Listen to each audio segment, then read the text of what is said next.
I'm saying you're not trying to have an 18-year-old kid who's working at Burger King and saying, hey, you've got a non-compete and we're going to enforce that against you because if you leave, McDonald's is going to put us out of business. That doesn't make sense. I would hate the idea of someone coming and taking one of my key employees right now that has a year and a half worth of my money and knowledge to get that engine to where it is, and to just take that person and they could download that intel into some bigger tech team in a week. And then that tech team could build it out in 2 months, which took me a year and a half. And so that would suck.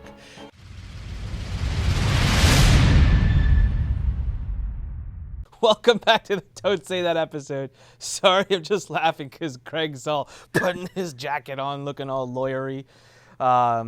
Just so you guys know, he gets all dolled up for other people's webinars that he does with other marketers, but not really when he does them for me. So it's okay. Noted for the future. We are going to talk about the non-compete. There's been a development as of last week. And so we're going to talk about that, and we're going to talk about, so TLDR, they have, the FTC lost the ability to enforce those right now. I guess it's been put on pause. Federal court said no. So it's interesting. It's going to lead to more drama. Now, if anything I know from having observed the FTC, they don't just take these things lying down. They usually come back, jousting and swinging. Good for them. And right before we got started with this podcast, I'm going to throw this out there. This is exciting. I feel like talking about it.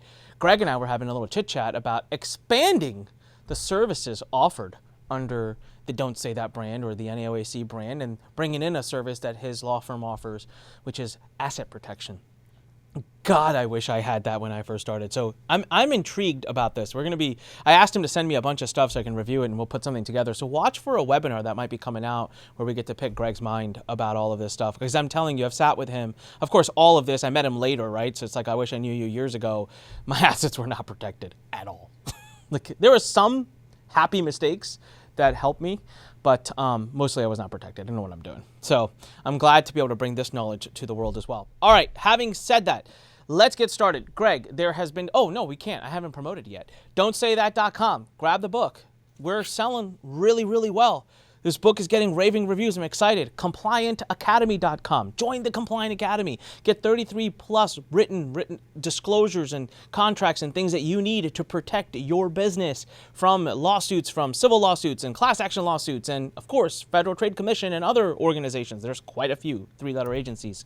And that's just a part of it. Then you get an AI version of Greg. You get Greg every month. You get our certification program. You get my course on how to market compliantly. And last but not least, Complyly.com. That's right. COMPLILY.com.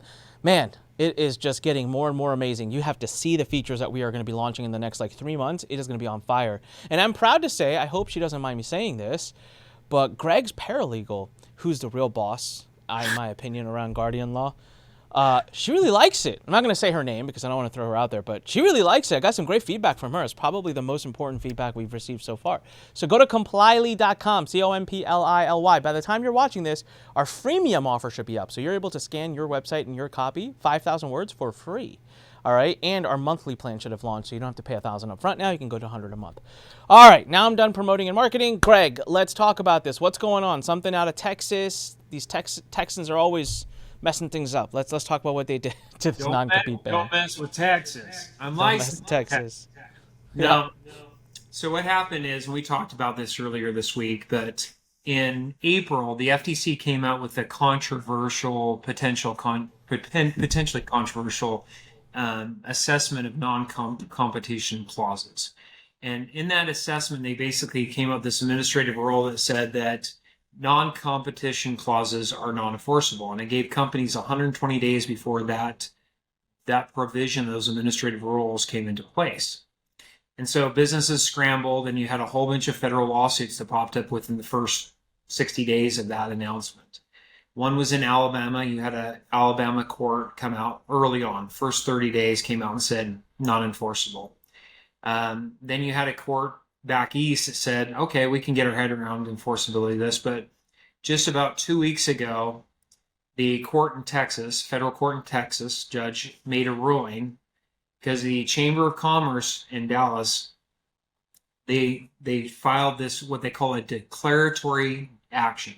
It's where you see a law that's put into place and you say, hey, I need some clarification because I don't think this is constitutional or lawful or legal. So I'm going to challenge this in federal court because it's a federally issued mandate.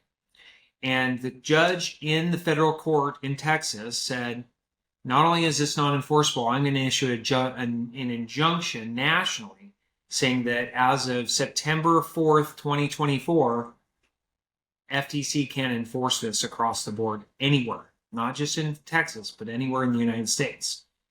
So that's the issue that you have.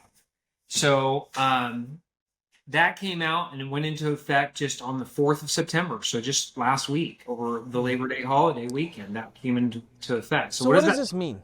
And why? Why did the Texas court say that that this is it overreach? The FTC doesn't have congressional power to do it. Like, what's their reasoning for overturning it? Exactly, you're right. Congress is the only body that's able to enact laws like this, and so the federal court said that they've overreached. They've extended their authority beyond that. They don't have the ability to overturn every state law in the United States and every federal law in the United States without an act of Congress.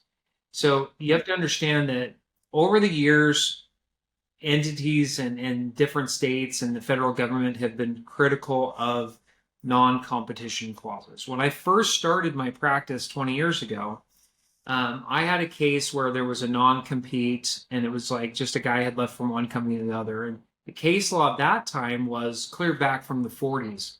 And it would say that as long as these elements that was in good scope, area, and determination in industry, there was a reasonable time and restriction and area to restrict it, the non-competition clauses would be good. And the case that we had in Utah at the time was a guy that was a dentist and moved his practice back in the 40s from one block to like 10 blocks away. And that was enforced as a non-competition clause as valid.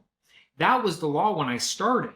So people were enforcing non-competition clauses all across the United States based on a similar theory. What's the area? If you had a national company, then the area is all through the United States. That's a reasonable jurisdiction for them to come. So states didn't like that. Didn't sit well. It was hard as an attorney to defend against it. So about 3 or 4 years ago, most states in the United States amended their state statutes to say, okay, we'll allow non-competition clauses, but we're going to limit it to a year. And if you have a contract that has a provision for more than a year, then the whole contract about non-competition is non-enforceable. So we're just going to redline that whole clause out, and you don't get to even have a year. The whole thing's gone if it's more than 1 year. So if you weren't aware of that and you had non-competition clauses in your contracts with your contractors, employees, and stuff like that, they were just automatically non-enforceable. So, but the states made a pretty good effort. And I mean, it wasn't just one state. It was a collection of states all across the United States. In fact, I think predominantly most states have ruled and had state statutes enacted that non-competitions are only 1 year. Okay, that's better for a lot of people. Because really, what are they trying to protect? Trying to protect their client base, their intellectual property. You know, that's the type of stuff they're trying to collect or protect. And that's why they have those 1 years. Because if you leave and it's over that 1 year period of time and they still want to come with you, then okay. But I litigated a 2-year litigation case in North Carolina over a direct selling company whose contractors had entered into a non-competition clause that was like 3 or 4 years, right? And they wanted to move past that, so it was less than that period of time. And they were arguing that they were directly soliciting and a whole bunch of things, but that was what the law was. But so the FTC coming in now and saying, hey, states, I know you just did this exercise over the last couple of years and you made this a 1 year provision. Well, we're going to say that they're illegal off the bat. You can't do this at all, but they're not Congress. They can't say that. And so this is listen, I try to play fair with the FTC a lot, but let's be honest, they overstep a lot. For 40 years, they went in and got asset freezes and disseminated companies under Section 13B. And then we have the U.S. Supreme Court and AMG Capital Management saying, well, the statute never said that. You just are advocated really well because you were the federal government and federal judges and federal attorneys agreed with you. And it's not because you should have been able to win those cases. You just did for 4 years. They overstepped. It was overreach. And until AMG Capital Management, they would have kept on doing that until everybody read the statute and they're like, where does it say they can do this? Well, them coming out, when they issued the ruling back in April, I scratched my head and I said, this is not going to stand. I just don't see how they have the authority to do it. And the federal court in Texas has supported that. And the problem is overstepping or overreaching the federal government. It's so hard. It's been pretty consistent now, though, right, Greg? This is like case after case after case that's going to federal court where the FTC and other similar organizations are getting knocked down for overreach. And, I genuinely never knew this up until maybe about a year and a half ago. I think I remember hearing you say something, and then I was too embarrassed to even ask you the question, so I went and Googled it later to find out that the FTC can't make law. No. They're not. They can enforce rules, but they have authority to create rules that back up the law. Like Section 5 is the law of the Federal Trade Commission Act, but then how that law is perceived and looked at, they can make rules. But then there's like this gray area, this fine line between like when does a rule become a law, and I think it's by the drastic nature of the consequence of breaking it. Right? So like that's what happened with 13B and the AMG Capital cases was like, no, you're enforcing consequences that are too drastic for breaking a rule, I guess. And in this case also, like there was the Chevron case and then now there's this one. Yeah, the so you're seeing case, which overturned the Chevron. Which one was that? It's the case you're talking about. It's yeah. It's so the EPA Looper case where the Supreme Court just the end of June says, hey, we got overreach for federal agencies saying that they can set rules and dictate to a court how they're supposed to interpret the underlying act, which would have been the Environmental Protection Act. In this case, the FTC is the same thing. The FTC Act is what they govern. It's not the testimonial endorsement guidelines. Those are guidelines. But what is that? It's a rule. And so the courts are really pulling in government oversight and overreach because if left unchecked, it's just really difficult. Like I just had a case where there was the underlying damages for the case was about $2 million, but they enacted $40 million in fines and penalties. Why? The judge just signed off on it, didn't make any changes at all. Why did he do that? State judge, state agency, state attorneys, lazy. But like, think of the overreach on that. Like, who can pay that money? Nobody can do that. If you had a $40 million judgment, you'd be like, screw it. And then they get into I'd move to India. Yeah, Ding's right. That's what I told these guys. Move out of state. But I mean, like, yeah, that's dang right. Like, you would go somewhere else. You go to Ireland. I don't know. Maybe India. You go to the motherland. I would go to Ireland. My motherland. Scotland. I don't know. It's too much authority to take advantage of. Now Senator Santos is proposing a legislation that I think makes sense.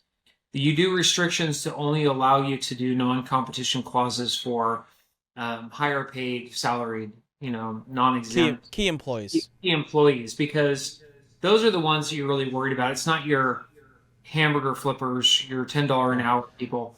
Essential to the economy. I'm not trying to say that I started there too, but I'm saying you're not trying to have an 18-year-old kid who's working at Burger King and saying, hey, you've got a non-compete and we're going to enforce that against you because if you leave, McDonald's is going to put us out of business. That doesn't make sense. This needs to be, this is part of my executive team. They're in all of our executive meetings. They have knowledge about our business operations. We don't want to allow them to go to our competitor. And that's what I'm saying. Like, you're taking that authority away from businesses to be able to protect their proprietary information. I know non-solicitation provisions are still enforceable, but it's still an issue, right? It's still, hey, you're going to go and learn how to do this and then go to our competitors and just show them how we're doing it. Yeah. And how do you stop? So basically, I completely agree with all of this. And I think that, I'm thinking from a perspective of a founder right now that's built Complyly, right? And it took us a year and a half to knock this engine down. I mean, it's a very complex system behind the scenes. People think, oh, you're just prompting ChatGPT. I was like, I wish. And I would hate the idea of someone coming and taking one of my key employees right now that has a year and a half worth of my money and knowledge to get that engine to where it is, and to just take that person and they could download that intel into some bigger tech team in a week. And then that tech team could build it out in 2 months, which took me a year and a half. And so that would suck. So I think there's some protective measures necessary for especially startups and companies that are being founded. So, Greg, I want to be respectful to your time. You have about 5 minutes before I know you have to go.